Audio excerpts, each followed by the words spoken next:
Pastry cream is a staple in every baker's kitchen. It's used as a filling for so many cakes and tarts. I'll start first by showing you a basic vanilla bean pastry cream, and then I'll turn that into mini strawberry cream tarts.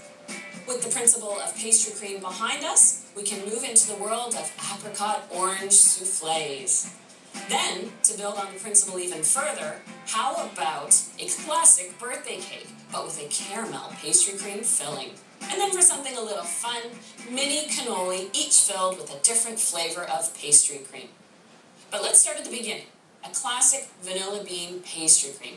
I start with a cup of milk that I bring to a simmer on medium heat. You can use whole milk, 2%, or even 1%, but I don't recommend using skim for a pastry cream. You want that richness cooked in there. Also, when it comes to deciding what type of pot to use for your pastry cream, you want to pick a heavy bottom pot so the pastry cream cooks evenly. It's important and recommended to cook using a stainless steel pot. If you cook in an aluminum pot and whisk the pastry cream, there's actually a transfer of color and your pastry cream can turn gray. That's not what you want.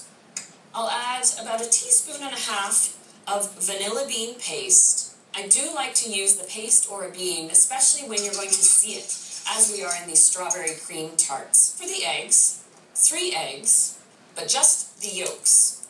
The whites I'll actually save for the soufflé I'll be making later on. I'm going to grab a little bit of butter, 2 tablespoons that I'm going to put in this bowl that I have ready to strain the pastry cream into.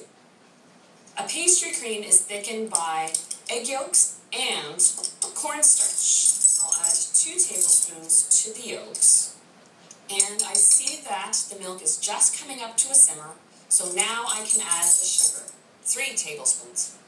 Add your sugar right before you're about to add your milk. If sugar sits in contact with raw egg yolks, it actually develops a bit of a skin, and then you just have a few more lumps in your pastry cream. I whisk everything together, and the next step is called tempering. Tempering is that gradual addition of hot milk to cool eggs and cornstarch, just to even up the temperature so that the pastry cream stays smooth and silky. The entire mixture goes back into the pot, and then on medium heat again, you want to whisk this constantly until it thickens up. There we go. So it's important to push it through a strainer.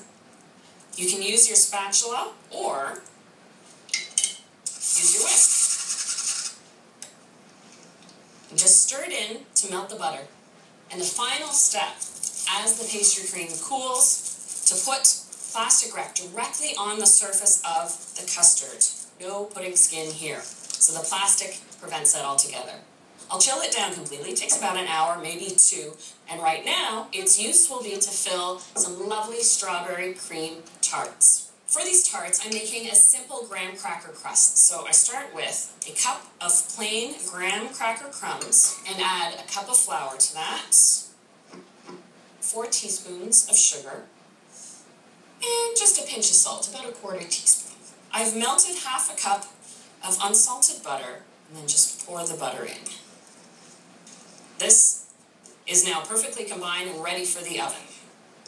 It is a crumbly mixture, and I've lightly greased a mini tart pan, and then I just simply spoon a generous tablespoonful into each shell, and then just press it into the bottom and up the sides. And there we go. I've preheated the oven to 350, and these simply take 10 minutes just to set the butter and graham crackers together. When they come out of the oven, there's just a little bit of browning to them, but they really don't change their appearance.